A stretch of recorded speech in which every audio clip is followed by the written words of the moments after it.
Get down now! What are you doing? Get off me!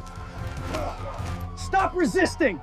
At exactly 2:13 a.m., Daniel woke up to a sound that didn't belong in his apartment. Heavy knocking, not normal knocking, the kind that makes your chest tighten before your mind even understands why. Open the door! His heart started racing as he sat up slowly, confused, half asleep, not expecting anyone, not at this hour, not ever. The knocking got louder, more aggressive, more urgent. "Daniel Carter, open the door now!"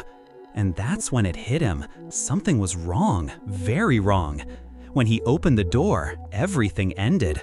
Police rushed in, no explanation, no warning, just cold hands grabbing him, forcing him down. "You're under arrest!" "For what?" he shouted, but no one answered. Minutes later, he was sitting in the back of a police car, barefoot, confused, shaking. Then one officer said something that didn't make sense. "Financial fraud." Daniel blinked. "What?" "Millions missing," the officer added. Millions? It had to be a mistake, but it wasn't. At the station, they showed him everything: bank transfers, fake accounts, documents, all connected to him. His name, his access, his authorization. And then the final blow, an email sent from his account, approving everything. Daniel stared at the screen, his voice barely coming out. "I didn't do this." But deep down, he already knew something worse. Someone did, and there was only one person who could. His boss, Mr. Keller. The man who trusted him, the man who praised him, the man who smiled right before everything went wrong. But here's the problem. Mr. Keller was the one who reported him. "I noticed irregularities," Keller told the police. "I had no choice but to speak up." No choice? Daniel felt something break inside him because suddenly everything made sense. That night, that missing money, that request. "Just adjust the numbers, Daniel." And when he refused, Keller didn't argue, he didn't shout, he smiled. And now Daniel knew why. Because the moment he said no, he signed his own sentence. The trial came fast, too fast. Daniel tried to explain, tried to fight, tried to tell them the truth. But truth doesn't matter when the evidence looks perfect. And this was perfect. Too perfect. Keller sat in court, calm, confident. "I trusted him," he said softly. Daniel couldn't even look at him because the man sitting there wasn't just lying, he was winning. Guilty. One word. That was all it took. 10 years. Just like that, Daniel's life disappeared. But prison? Prison was worse than anything he imagined. The first night, he didn't sleep. The noise, the shouting, the metal door slamming, it never stopped. And the next morning, he learned the truth. This wasn't just punishment, it was survival. Daniel was assigned to labor, heavy labor, breaking stones, carrying loads, working under the sun until his body felt like it would collapse. Every day, the same thing. Wake up, work, pain, repeat. His hands started bleeding, his back burned constantly. But the worst part? No one believed him.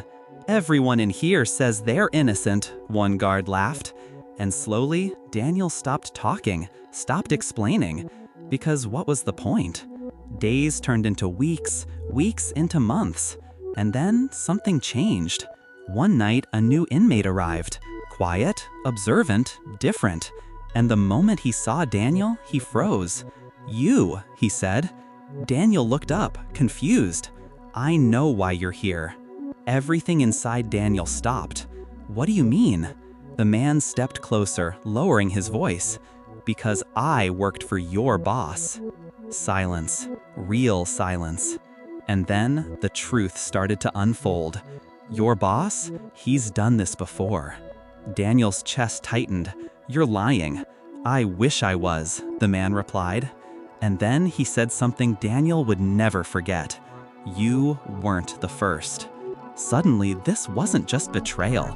It was a pattern, a system. "But why?" Daniel asked. The man looked him dead in the eyes. "Because you refused him." Daniel felt anger rise inside him for the first time. There's proof. Hope. After everything, hope. A hidden account, he whispered. One your boss thought no one knew about. Daniel's heart started pounding. But we have a problem, the man added. What problem? We're in here. And just like that, hope slipped again. But outside, something else was happening, because Mr. Keller wasn't at peace. At first, everything was perfect. Promotion, money, respect. But then the cracks started.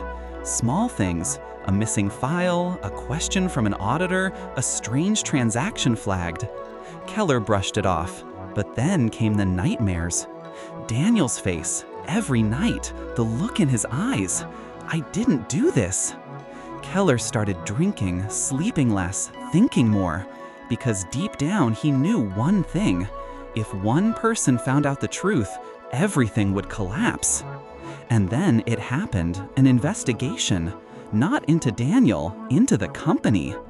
Keller panicked because the hidden account wasn't as hidden as he thought. Back in prison, Daniel got called to the office. Unexpected, unusual. His heart started racing again. And then the officer said something that didn't feel real. Your case is being reopened. Daniel froze. What? They found something. Hope came back, stronger this time. Days later, the truth exploded. The hidden account, the transfers, the pattern, everything led back to one person, Mr. Keller. When they confronted him, he broke. Not immediately, but slowly, piece by piece, until the truth came out. I didn't mean for it to go this far, but it already had. Daniel was called again, this time for something different. Pack your things. His hands started shaking. You're being released. After years, pain, suffering, silence, it was over. When Daniel stepped outside, the sun felt different. Everything felt different. But one question still remained. Was it justice, or was it too late? Because while Daniel got his freedom back, there were years he would never get back.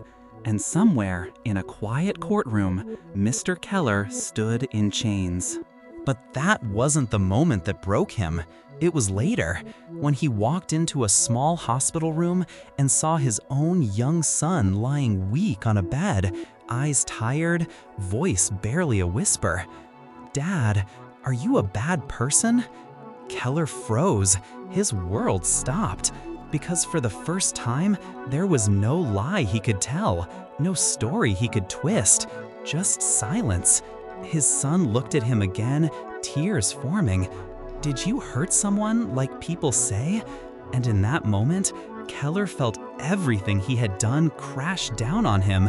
Not the prison sentence, not the money, not the reputation, but the realization that the one person who once saw him as a hero now looked at him with fear and doubt and disappointment.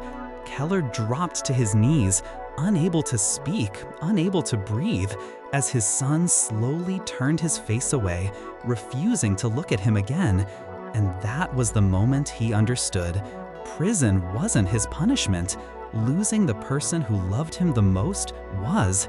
And unlike Daniel, that was something he would never, ever get back. Like, share, and subscribe for more silent revenge stories.